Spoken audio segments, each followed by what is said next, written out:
The distress signal came from the edge of known space. It was weak, broken, and desperate. Admiral Park Do-yeon stood on the bridge of the S horizon and listened to it repeat over and over. The voice spoke in a language the computer struggled to translate, but the fear in it needed no translation. Something terrible had happened on Valora 7. Park was a patient man. He had served humanity for 30 years, first as a soldier, then as a diplomat in uniform. He had learned to smile at alien species who looked down on humans. He had learned to bow his head and speak softly. Humanity was new to the galaxy. They had joined the Galactic Assembly only 80 years ago, and in that time they had worked hard to be seen as peaceful and cooperative. They followed every rule. They respected every tradition. They never raised their voice, even when other species treated them like children. But as the horizon jumped through space toward Valora 7, Park felt something cold growing in his chest. He had heard distress signals before. This one was different. This one sounded like the end of everything. Dr. Kim Yuna stood beside him. She was the ship's chief expert on alien cultures and societies. She had spent her life studying how different species lived, what they believed, and how they treated each other. She was a kind woman who always looked for the good in others. But as she listened to the signal, her face grew pale. "Admiral," she said quietly, "that signal has been repeating for 6 days. No one else has responded." Park nodded. He had noticed that too. Valora 7 was a small planet, home to a peaceful species called the Valorans. They were insect-like in appearance, with 4 arms and gentle eyes. They were farmers and builders, not warriors. They had no enemies. They had no military. They were exactly the kind of species the Galactic Assembly was supposed to protect. The horizon arrived in the Valora system 3 hours later. What they found would change everything. The planet was burning. Lieutenant Cho Hayemi was the first to speak. She was young, only 25, and she had never seen war. Her hands shook as she read the sensor data. "Admiral," she said, her voice breaking, "I'm detecting ... I'm detecting massive destruction across the northern continent. Cities are gone, just ... done." Park stepped closer to the main screen. The images showed what had once been a beautiful world of green fields and silver cities. Now there was only smoke and ash. Massive craters marked where cities had stood. Forests were burned to nothing. Rivers ran black with poison. "Are there survivors?" Park asked. Hayemi worked her controls with trembling fingers. "Some underground, maybe a few thousand." "Admiral, there were 60 million Valorans on this planet." 60 million. The number hung in the air like a curse. Dr. Kim Yuna stepped forward. "Admiral, I request permission to lead a ground team. We need to document everything. The survivors need help, and the galaxy needs to see what happened here." Park granted permission. Over the next several hours, teams went down to the surface. What they found was worse than the images had shown. Dr. Kim walked through the ruins of what had been the Valoran capital city. Her boots crunched on broken glass and burned metal. Bodies lay everywhere, preserved by the cold of recent days. Families huddled together, children clutched by their parents. The Valorans had not died fighting. They had died hiding, praying, hoping someone would come to save them. No one had come. Kim's team found the entrance to an underground shelter. Inside, they discovered 3,000 survivors. These Valorans were thin, starving, and broken. They had hidden while their world died above them. When they saw the humans, they did not know whether to run or collapse with relief. An old Valoran approached. Kim, his eyes were empty of everything except exhaustion. Through the translator, he spoke. "Are you here to finish it?" Kim knelt down to his level. "No," she said softly. "We're here to help. We're here to find out what happened. And we're here to make sure the galaxy knows." The old Valoran stared at her for a long moment. Then, slowly, he began to speak. He told her about the day the sky went dark with ships. He told her about the broadcast demanding surrender. He told her how the Valorans had no weapons, no way to fight, and had immediately agreed to whatever the attackers wanted. It didn't matter. The ships opened fire anyway. They bombed cities. They poisoned water. They hunted Valorans through the fields like animals. It went on for 3 days. 3 days of screaming and fire and death. And then silence. Why? Kim asked. Why did they do this? The old Valoran's voice was hollow. They said we were in the way. They said our planet was in a good location for their military. They said we were not important enough to live. Kim felt tears running down her face, but she did not wipe them away. She recorded everything. She took photographs. She collected evidence. When she returned to the horizon, she had hundreds of files documenting the complete destruction of a species that had done nothing wrong. Admiral Park reviewed the evidence in his quarters. The weapon signatures were unmistakable. The ships that had done this belonged to the hegemony of Krath. The Krath were one of the most powerful species in the galaxy. They had been members of the Galactic Assembly for over 1,000 years. They had seats on every major council. They were respected and feared, and they had just murdered 60 million innocent people because they wanted a planet. Park sent his report to Earth Command. He sent copies to the Galactic Assembly. He included every piece of evidence, every survivor testimony, every image of mass graves and burning cities. The case was clear. The crime was obvious. Justice would surely follow. He waited for a response. It came 3 days later. The message was from the Galactic Assembly's Council of Elders. It thanked humanity for their report. It acknowledged that the situation on Valora 7 was regrettable. It promised that a committee would be formed to investigate the matter thoroughly. But it also reminded humanity that the Krath were valued members of the Assembly. It encouraged Earth to avoid hasty judgments and to respect the complexity of galactic politics. Park read the message twice. Then he read it a third time. His hands began to shake. Not with fear, with rage. They knew. The Assembly knew exactly what had happened, and they were going to do nothing. Park stood at his window, looking out at the stars. Somewhere out there, the Krath were celebrating their victory. Somewhere out there, other species were watching, learning that genocide had no consequences. Somewhere out there, the next Valora 7 was waiting to happen. No, Park said quietly to himself. Not this time. He turned and walked to the communication center. It was time to talk to Earth. It was time for humanity to make a choice. The Great Hall of the Galactic Assembly was the largest room Ambassador Shin Tai-woo had ever seen.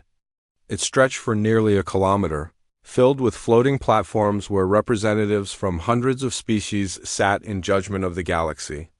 Light came from everywhere and nowhere, making the air itself seem to glow. It was designed to make visitors feel small. It was designed to remind everyone that the Assembly was ancient, powerful, and absolute. Tai-woo had stood in this hall many times. He had always spoken softly before. He had always chosen his words carefully, afraid of offending the elder races. Today was different. Today he carried the weight of 60 million dead. Honored representatives, he began, his voice steady and clear. I come before you with evidence of genocide. He activated the holographic display. Images filled the air above him, larger than life. Mass graves. Burning cities. Children's bodies in the streets. The faces of survivors hollow and broken. He showed weapon signatures that proved Krath ships had done this. He played audio recordings of Krath commanders laughing as they gave orders to bomb civilian centers. He presented testimony from survivors who had watched their families die. The evidence was complete. The evidence was undeniable. The evidence was overwhelming. When he finished, silence filled the hall. It stretched on and on.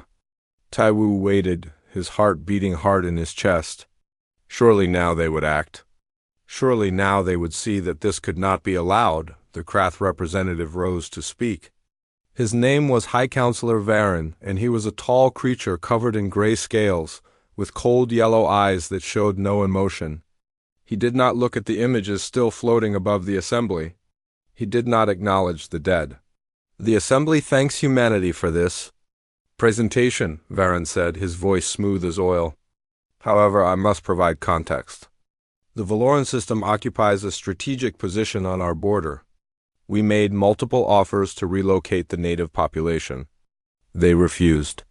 We had no choice but to secure the system for the safety of our people. Taewoo stared at him. You bombed their cities for 3 days? You hunted civilians. You killed 60 million people who had no weapons, no military, no way to fight back. You call that securing safety? Varen's expression did not change. The Valorans were a primitive species, pre-industrial. They contributed nothing to galactic civilization. Their removal was ... efficient. Murmurs rippled through the assembly. Taewoo looked around, searching for outrage, for shock, for anything. Instead, he saw many representatives nodding. He saw others looking away, uncomfortable but unwilling to speak. He saw the Krath's allies watching him with cold amusement, the Speaker of the Assembly, an ancient being who had held the position for 300 years, raised a hand for silence. We will now vote on the motion to sanction the hegemony of Krath for actions. On Valora 7, the vote was quick. It was not close. The motion failed. Over 2/3 of the Assembly voted against any punishment. Species who had conquered and exterminated in the past protected the Krath. Species who feared the Krath's military voted for silence. Species who simply did not care about a primitive world chose to look the other way. The Speaker turned to Taewoo. Ambassador, the Assembly has made its decision. We encourage humanity to accept this outcome and move forward. You are still young in galactic terms. In time, you will understand how these matters work. Taewoo stood very still. His hands were shaking, but his voice was steady when he spoke. I understand perfectly. You have shown us exactly what this assembly is. You have shown us what justice means to you. Nothing. Justice means nothing. He looked around the hall one final time. Humanity will not forget this day. Then he turned and walked out. The news reached Earth within hours.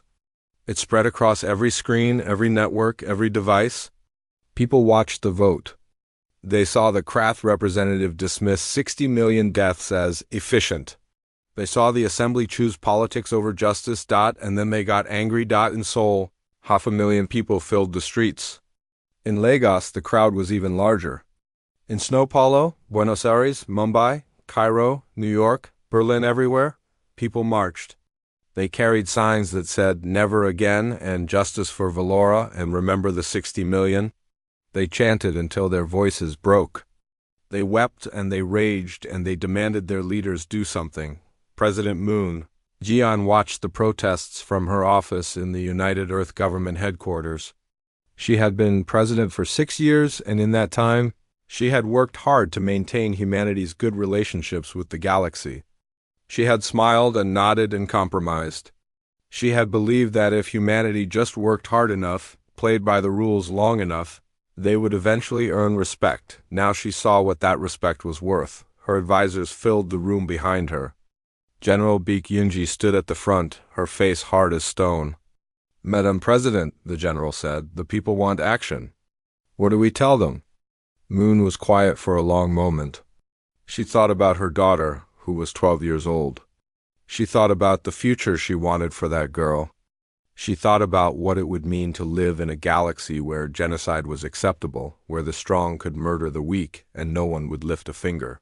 "Call an emergency session," Moon said. "All world leaders. All military commanders. Tonight." The session lasted 3 days. There were arguments. There were debates.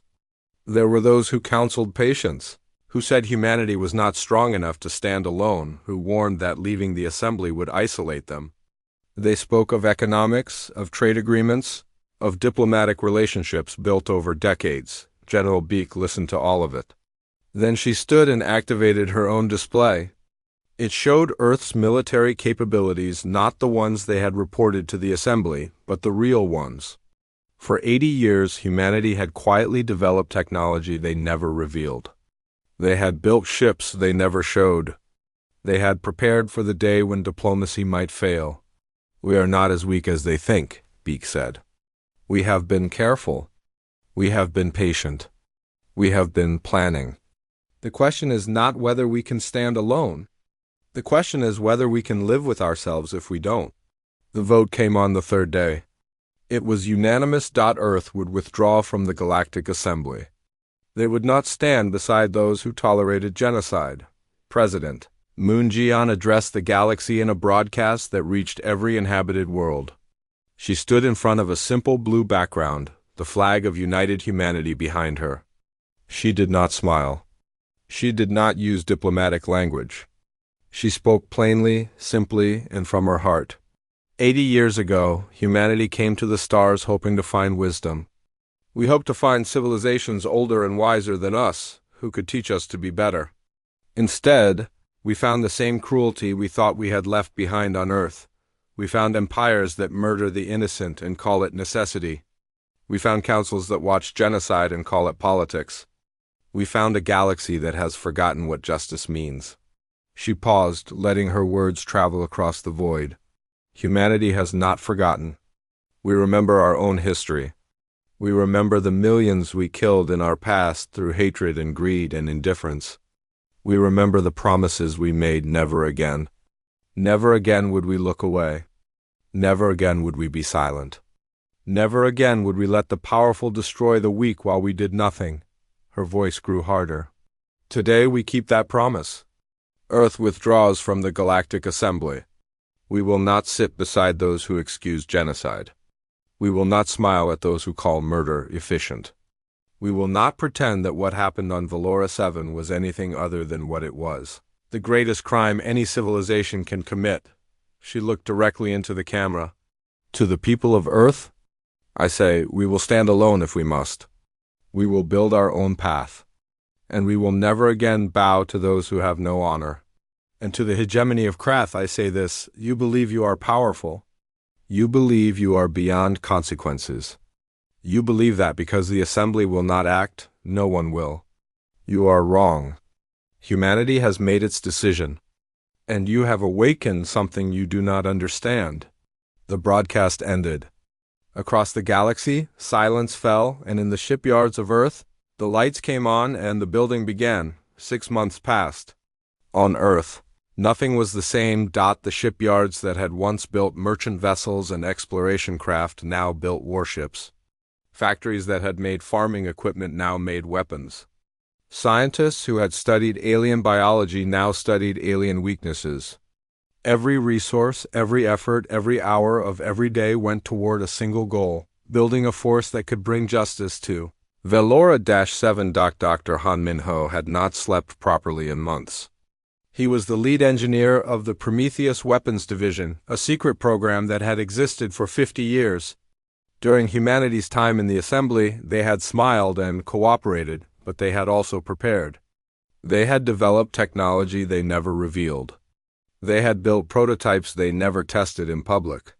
They had planned for the day when being peaceful would not be enough.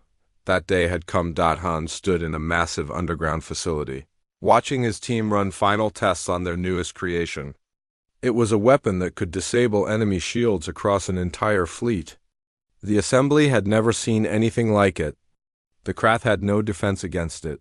How long until it's ready? Asked General Baek Yunji. She had come down from command to inspect the progress personally. 2 weeks, Han replied. Maybe less if we skip the safety testing, Baek almost smiled. Skip it. We'll test it on the Krath. Across Earth, similar scenes played out. In training facilities hidden in mountains and under oceans, soldiers prepared for a kind of war humanity had hoped never to fight. They studied Krath tactics, learned Krath weaknesses, and practiced until they could fight in their sleep. Sergeant Major Kong Jiwan led the most elite unit. Her soldiers were the best Earth had men and women who had volunteered to be the first ones in. The ones who would hit the ground on Valora 7 and liberate whatever survivors remained. They trained 18 hours a day. They learned to fight in any environment against any enemy. They became something new, not just soldiers but instruments of justice. Remember why we're doing this, Jiwan told her troops during one of their briefings. This isn't about revenge. This isn't about showing the galaxy how strong we are.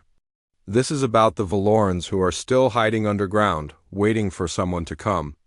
This is about making sure what happened to them never happens again. That's our mission. That's our purpose. Don't forget it. Her soldiers nodded. They would not forget. The Valoran survivors had been brought to Earth, to a safe place where they could heal. Most of them were too broken to speak, too traumatized to do anything but stare at walls. But a few of them were different. A few of them wanted to help. They shared everything they knew about the craft. Patrol routes, defense systems, communication codes, information that would have taken years to gather. They sat with human intelligence officers for hours, drawing maps, explaining weaknesses, telling stories of how the craft had treated them. Every piece of information was another tool in humanity's arsenal. One old Valoran, the same one Dr. Kim Yuna had met in the shelter, spoke to the human commanders. "We were farmers," he said. "We never wanted to fight anyone. We never thought anyone would want to fight us. We were wrong. The galaxy is not kind to the peaceful. I know that now." He paused, his eyes wet. "But perhaps it can be kind to those who fight for the peaceful. Perhaps that is what you humans are." General Beak bowed her head to him. "We will do everything we can to earn that hope." News of Earth's military buildup spread across the galaxy. The Galactic Assembly issued warnings. They called humanity's actions dangerous and destabilizing. They demanded that Earth return to the Assembly and submit to mediation. Several species threatened economic sanctions, but something else happened too. Something the Assembly did not expect. Other species began to reach out to Earth. Quietly, secretly, they made contact. The Tellurians, a peaceful species who had lost 2 colonies to Krath expansion and received nothing but silence from the Assembly. The Osk, whose homeworld had been threatened for decades by Krath aggression. The Ven, who had watched friends disappear into Krath prisons and never return. They came to Earth with the same message. "We want to help." Ambassador Shin Taewoo met with them in secret facilities far from any Assembly censors. He listened to their stories. He heard about decades of fear, of watching the Krath grow stronger while the Assembly did nothing, of feeling alone and powerless against an enemy no one would confront. "Why now?" Taewoo asked. "Why come to us?" The Tellurian representative answered. "Because you did what we were too afraid to do. You said no. You stood up. You showed us that it was possible." She leaned forward, her eyes bright with emotion. "We have been waiting for someone brave enough to lead. We will follow you." The coalition grew. 4 species became 5, then 7, then 12. Ships began arriving at human space, not many, but enough. Soldiers from a dozen worlds trained alongside humans, learning to fight together, learning to trust each other. Captain Yoon Sora watched them from the bridge of her new ship, the ESS Retribution. It was the most powerful vessel humanity had ever built. The flagship of what they were calling the Justice Fleet. Sora had been chosen to command it, not because she was the most experienced officer, but because she understood what this mission truly meant. She had been there on Valara 7. She had walked through the ruins. She had seen the bodies of children. She had promised herself that she would do whatever it took to make sure the people who did this faced consequences. Now, she would keep that promise. The fleet assembled. At the edge of human space, 200 warships from multiple species, crewed by soldiers who had come together not for territory or resources, but for something that mattered more. They were an army of the willing, a coalition of the just, and they were ready. Admiral Park Do-yeon came aboard the Retribution for a final briefing. He looked older than he had 6 months ago, the weight of everything visible on his face. But his eyes were clear and his voice was steady. "This is the moment," he told the assembled commanders. "Everything we've done has led here. The training, the building, the alliances, all of it comes down to what happens next. We're going to Valara 7, we're going to remove the Krath occupation. We're going to rescue anyone still alive. And we're going to show the galaxy that there are still those who will fight for what's right." He looked around the room, meeting every eye. "I won't lie to you. The Krath are strong. They have more ships than we do. They have more experience. They've won every war they've ever fought. On paper, they should beat us, he paused. But we have something they don't. We have a reason to fight that's bigger than ourselves. We have people counting on us. We have a promise to keep. And we have 80 years of preparation they know nothing about. A small smile crossed his face. They think we're children. Let's show them what children can do. The commanders nodded, their faces hard with determination. Captain Yoon Sora stood as the briefing ended. She walked to the main viewport and looked out at the fleet human ships. Tellurian ships, Oscan ships, all of them waiting. Ready, Captain, her first officer said. The fleet is reporting ready for jump. Sora nodded. She opened the channel to all ships. This is Captain Yoon Sora of the ESS Retribution. We go now to Valora 7. We go not as conquerors, not as empire builders. We go as liberators. We go as justice. There are people on that planet who have been waiting for someone to come. Let's not keep them waiting any longer. She turned to her helm officer. Take us in. The stars stretched into lines.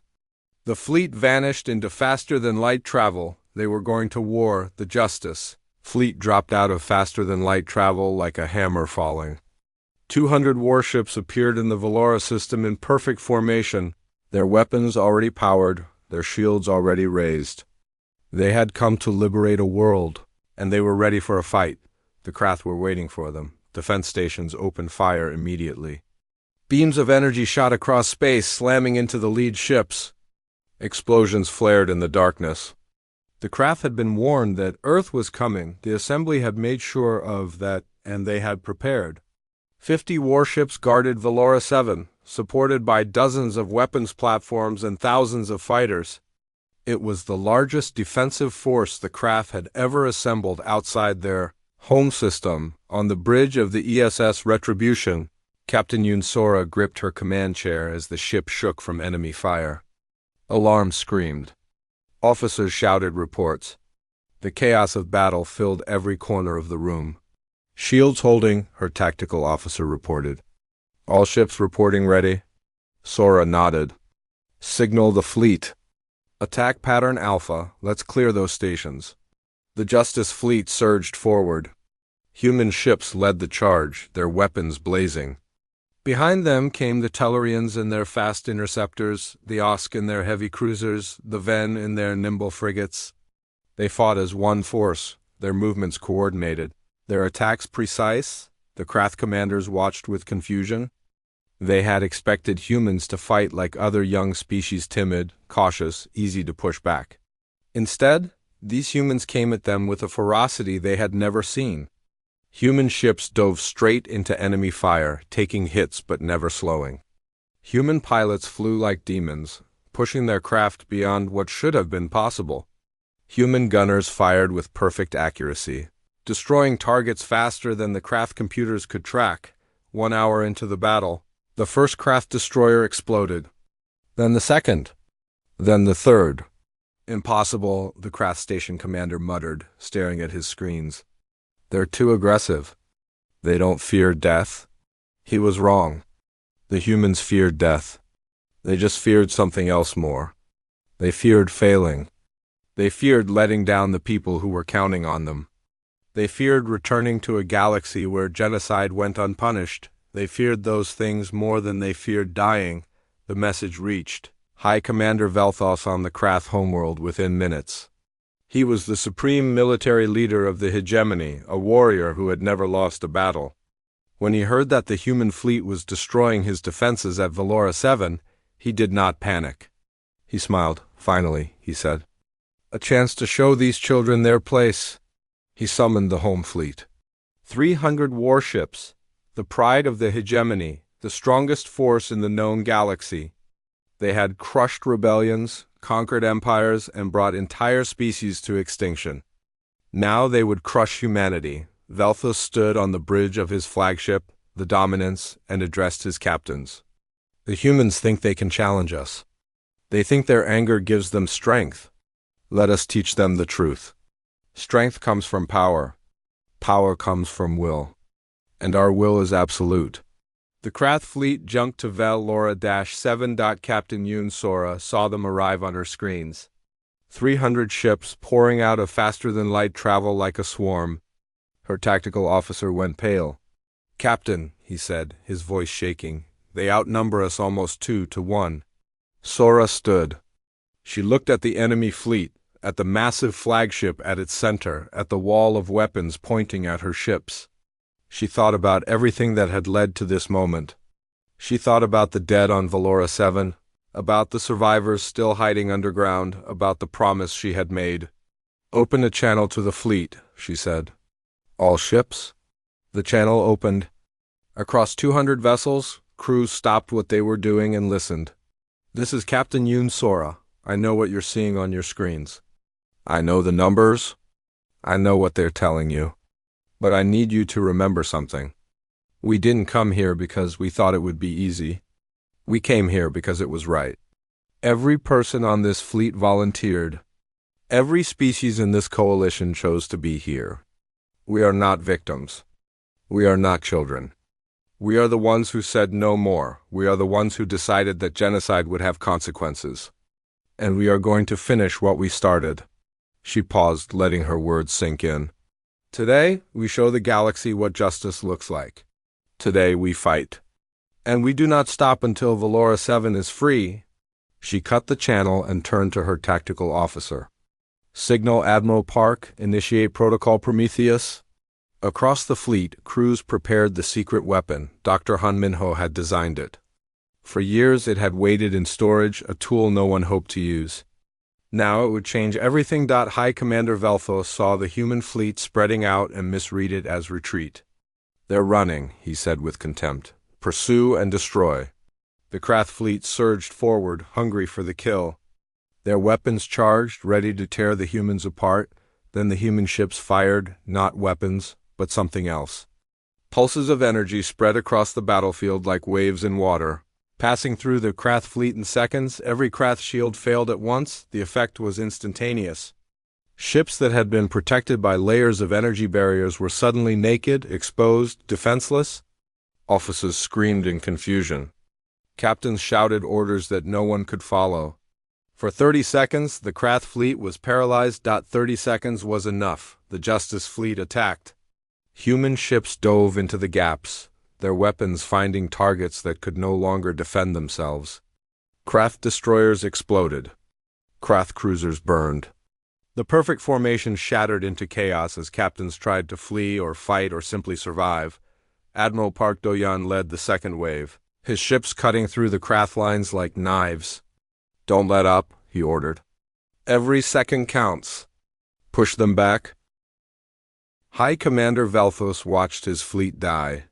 He could not understand it. He could not accept it. These were humans, weak, young, insignificant humans. They should not have been able to do this. They should not have had weapons like this. They should not have fought like this, but they did. "Focus all fire on their flagship," Velthos commanded, his voice steady despite everything. "Kill their captain. Break their spirit." 100 Krath ships turned toward the Retribution. Energy beams converged on the human vessel from every direction. The Retribution shook, bucked, nearly broke apart. Consoles exploded. Crew members fell. Fire spread through lower decks. Captain Yoon Sora held onto her chair as the bridge tilted. Blood ran down her face from a cut above her eye. Her ship was dying around her. "Damage report," she said. "Shields at 12%. Hull breaches on decks 7 through 12. Engines at half power." Sora nodded. She turned to her weapons officer. "Target their flagship. Everything we have." "Captain, we'll have to lower our forward shields to get enough power." "I know." "Do it," the Retribution fired. Every weapon on the ship unleashed at once, a storm of energy and metal that crossed the void and struck the Dominant's dead center. Velthos's ship staggered, its own shields failing under the impact. Before the Krath could respond, other ships joined in. The Tellurians hit the Dominance from above. The Osk hit it from below. The Ven swarmed it with torpedoes. Admiral Park's fleet struck from behind. The Dominance broke apart. "High Commander Velthos saw the end coming and felt something he had never felt before: defeat. His escape pod launched just before the ship exploded. Carrying him away from the battle, the Krath fleet saw their flagship die. They saw their unbeatable commander flee, and they broke. Ships that had come to destroy now ran to survive. Captains abandoned their formations and fled for the safety of faster-than-light travel. In minutes, the battle was over. The Krath defense of Valora 7 was finished. Captain Yoon Sora allowed herself one moment to breathe. Then she turned to her communications officer. "Signal Sergeant Major Kang Ji-won, tell her the sky is clear." The ground assault began. Dropships fell toward Valora 7 like rain, carrying Sergeant Major Kang Ji-won and her soldiers into the atmosphere. They landed outside the Krath occupation headquarters, a fortress built on the ruins of the Valoran capital. The fight was brutal. The Krath soldiers on the ground had not run. They had nowhere to go. They fought with the desperation of those who knew what defeat meant. But Ji-won's soldiers were better. They had trained for this. They had prepared for this. And they had something the Krath soldiers did not, a reason beyond survival. Room by room, building by building, they pushed the Krath back. They captured prisoners who would face trial. They freed slaves who had been taken from a dozen conquered worlds. And when they finally reached the underground shelters, they found what they had come for. Valoran survivors emerged from the darkness then, starving, barely alive. They looked at the human soldiers with eyes that had forgotten what hope felt like. Sergeant Major Kang Ji-won knelt before them. "You're safe now," she said softly. "We came for you, and we're taking you home." High Commander Velthos was found drifting in space, his escape pod's power nearly dead. He was brought aboard the Retribution in restraints. As he was led through the corridors, he passed crew members who had lost friends in the battle, who had bled and fought and nearly died. They watched him in silence. When he reached the brig, Captain Yoon Sora was waiting. "Why?" Velthos asked. "Why did you do this?" The Valorans were nothing. They were primitives. They meant nothing to anyone. Sora looked at him for a long moment. "They meant something to us, but why? What did you gain?" Sora stepped closer. "You don't understand, do you? That's why you lost. You think everyone is like you? You think everyone fights for power and territory and resources? But we didn't come here for gain. We came here because what you did was wrong. We came here because someone had to stop you. We came here because if we didn't, no one would." She turned to leave, then stopped.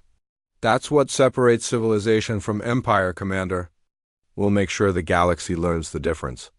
She walked away, leaving him alone with his defeat. Above Valora 7, the Justice Fleet held position. They had come as liberators. They had won as warriors. But they knew their work was not finished. The battle was over. The trial was about to begin. The trial was held on Valora 7.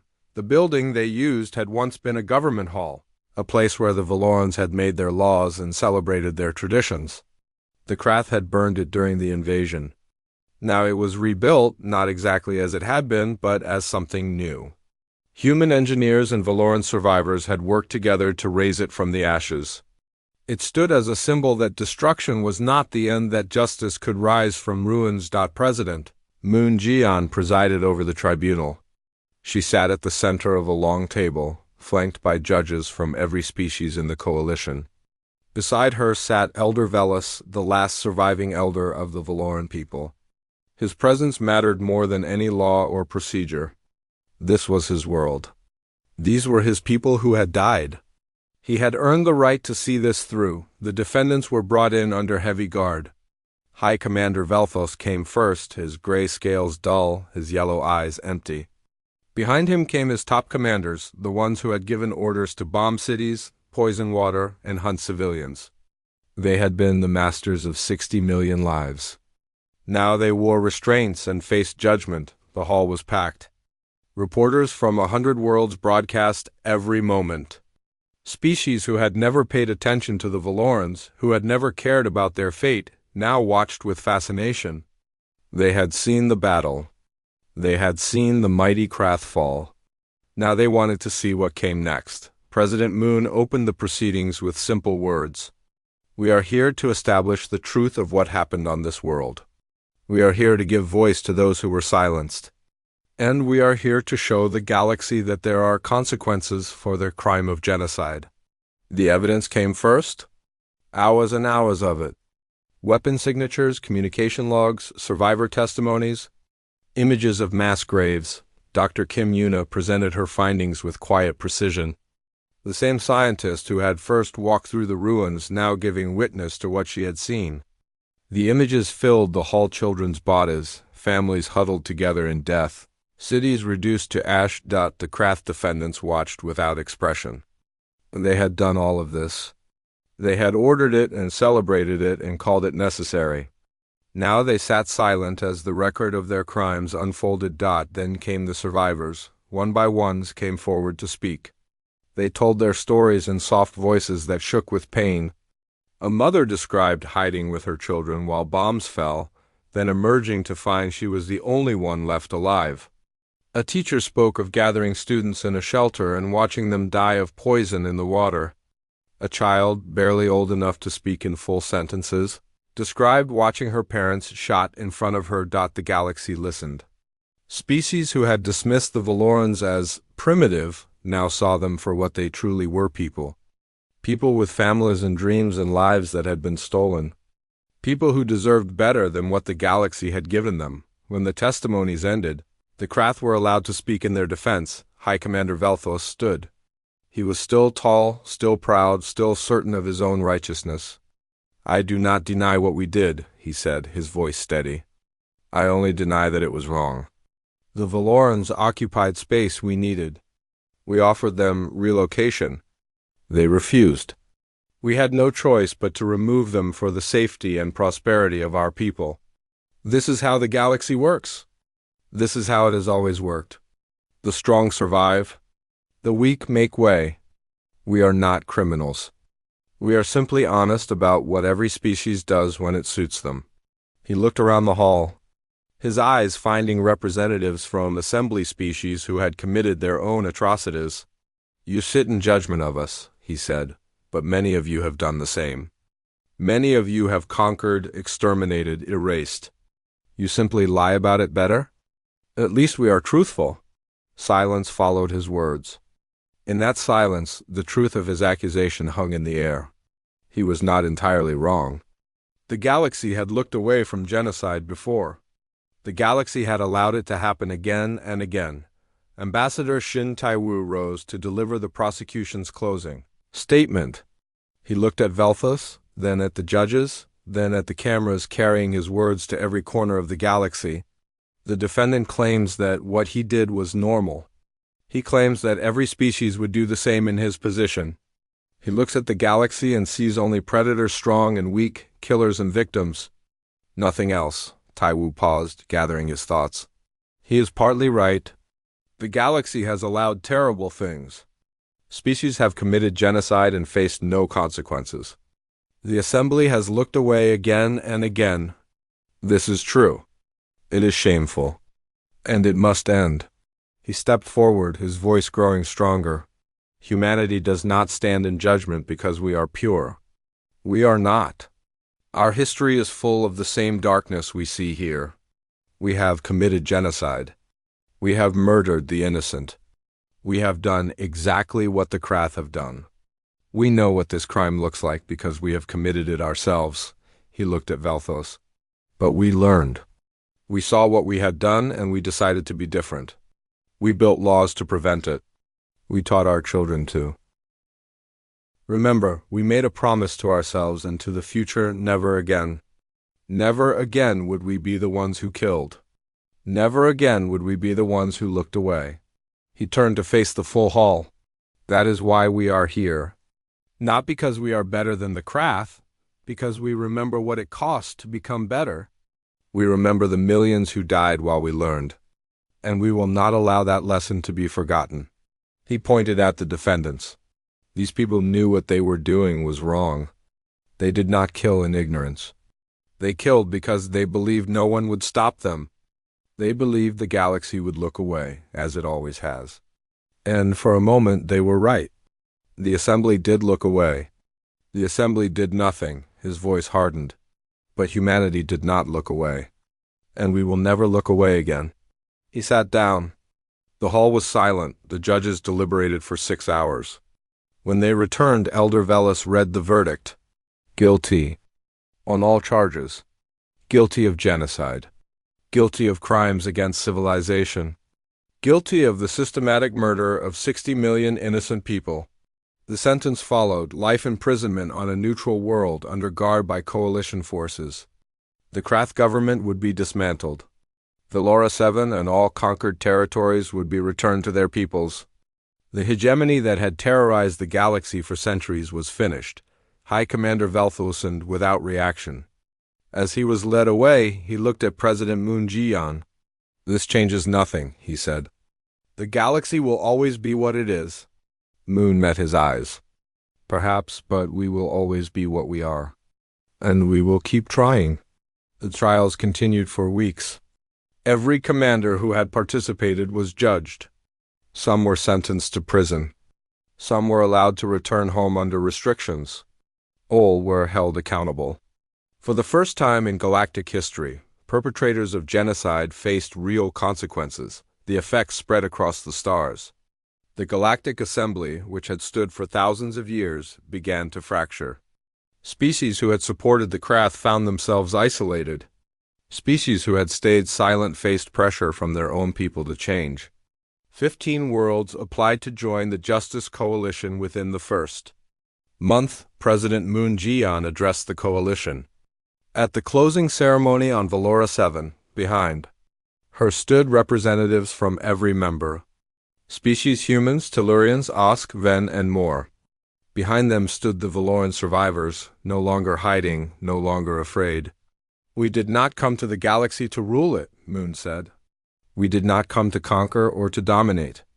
We came hoping to find civilizations who shared our values. When we did not find them, we decided to build them ourselves. We decided to stand for something more than survival. We decided to stand for justice. She looked at the cameras, knowing her words would reach every world. This is not the end. This is the beginning. The galaxy is broken, but it can be healed. The old ways have failed, but new ways can be built. It will take time. It will take effort. It will take courage.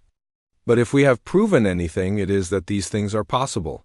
She stepped aside, and Elder Velis took her place. He was old, tired, and scarred by everything he had survived. But his voice was clear. We were forgotten, he said. We were abandoned. We were left to die by those who were supposed to protect us. And we nearly did die. Nearly all of us. He looked at the humans standing beside him. But then they came. They came not for power or territory.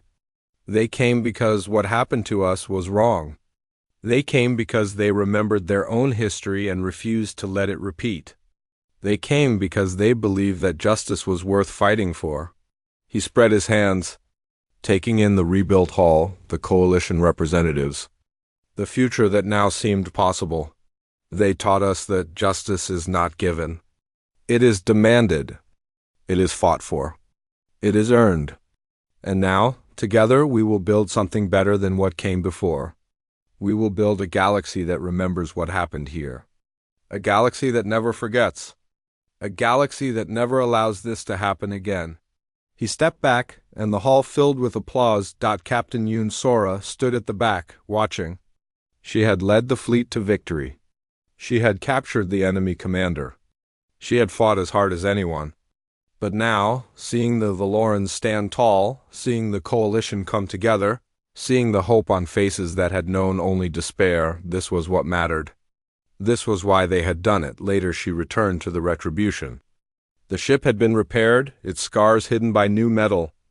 It would join the coalition peacekeeping fleet, patrolling the borders, protecting the weak, making sure the Krath's fate awaited any who tried to follow their path. Sor stood at the main viewport and looked out at the stars. So many worlds out there, so many peoples, so much that could go wrong, but so much that could go right. Captain, her first officer said, the fleet is ready to depart. Sora nodded. She took one last look at Valora 7, green and healing below her, then turned away. "Take us out," she said. The Retribution rose from orbit and jumped to the stars. The galaxy was changing, and humanity would be there to make sure it changed for the better.